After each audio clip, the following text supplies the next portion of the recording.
Morning students, मैं करुणा। मेरे channel में आपका स्वागत है। आज मैं आपको रैशनल नंबर के इंट्रोडक्शन के बारे में बताने जा रही हूँ। इसमें कई चीज़ें ऐसी हैं जो आप 6th क्लास में भी पढ़ चुके हैं, जैसे कि what are integers, what are natural numbers and what are rational numbers. Integers क्या होते हैं?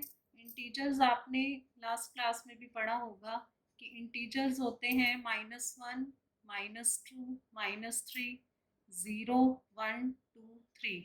All are integers. And natural numbers are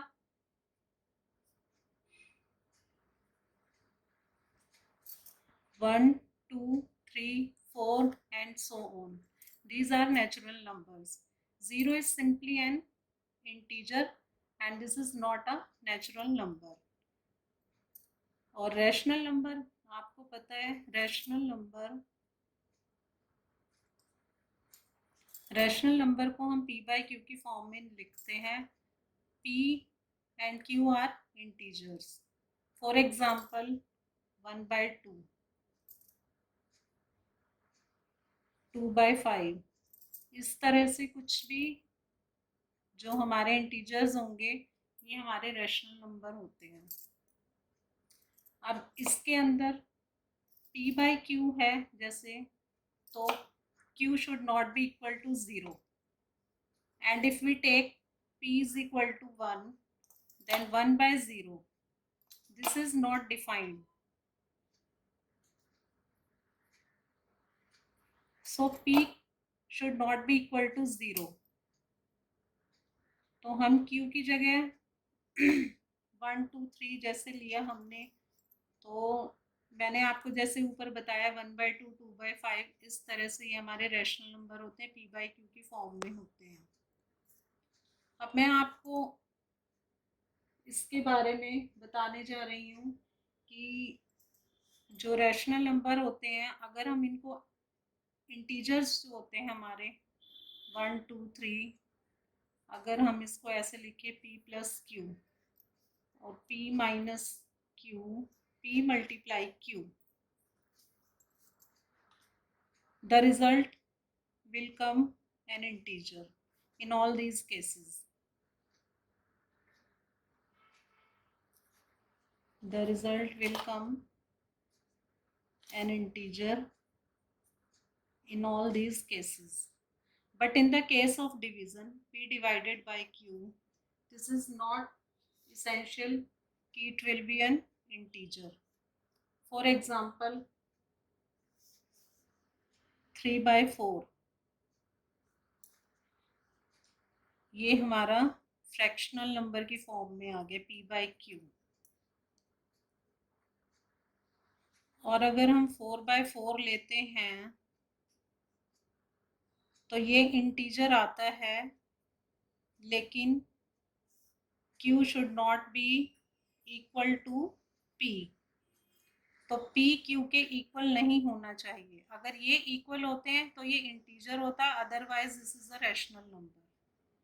अब हम इस चैप्टर में पढ़ेंगे कि every natural number every natural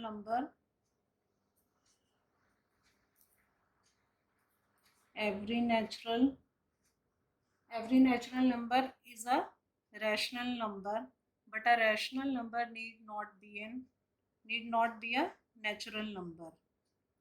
For example, 1 is equal to 1/1.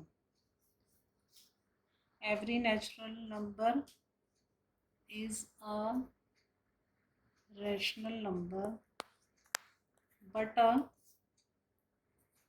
but a rational number need not be a natural number.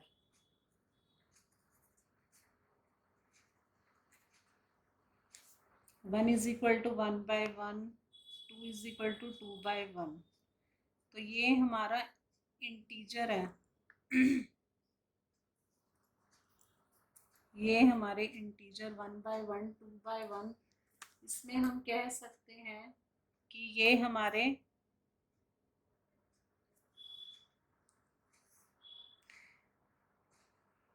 Rational number हैं। अगर हम 3/5 लें, 5/7 लें, तो ये हमारे रैशनल नंबर हैं, लेकिन ये हमारे नेचुरल नंबर नहीं हैं। अगर हम ऊपर नीचे सेम इंटीजर लेते हैं तो ये हमारे नेचुरल नंबर होते हैं, लेकिन अगर q is not equal to p, then it is a rational number. अगला, अगर हम लेते हैं ज़ीरो और इसका डिनोमिनेटर 1 रख लें, 0.-1 रख लें, 0.2, तो इसका रिजल्ट आता है 0। तो 0 is a rational number.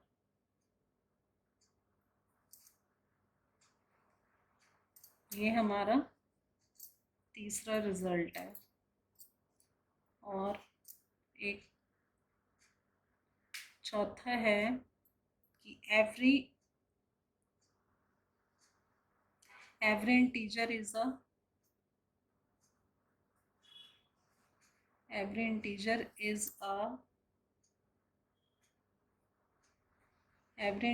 is a rational number, but a rational number need not be a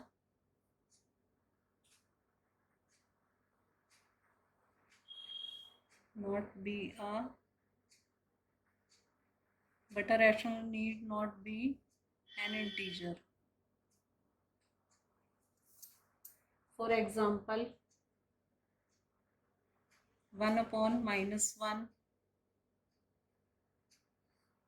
sorry, 1/1, 2/1, 3/1, and -1/1. -1 is equal to -1/1, -2 is equal to -2/1, and so on. So every integer is a rational number, but a rational number need not be an integer. उसी तरह से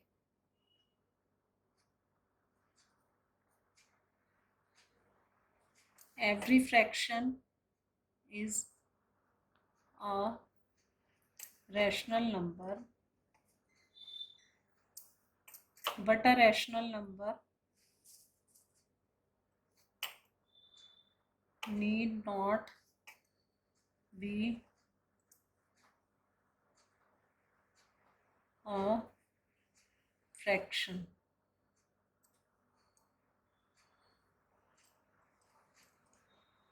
For example, 4/5. 4/5 में क्या है कि ये 4/5 is in the form of m/n. n should not be equal to 0. So we can say that कि 4/5 is a rational number. If we take 4/-5, so this is a rational number but not a fraction, because in its denominator we see minus sign is there. So if minus sign is there, so first we remove this minus by multiplying -1 by numerator and multiply by -1 in denominator.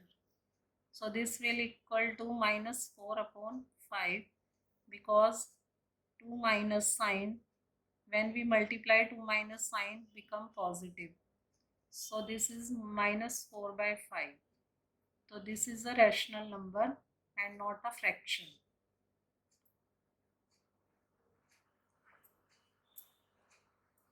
अब ये सब हमने conclusion इसमें निकाले हैं rational number में। अब हम इसके अंदर जो प्रॉपर्टीज यूज करेंगे वो हम नेक्स्ट क्लास में करेंगे।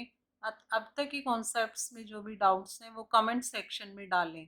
अगर मेरी वीडियो पसंद आई हो तो लाइक करें और मेरे चैनल मैथ्स मैनिया को सब्सक्राइब करें। Thank you.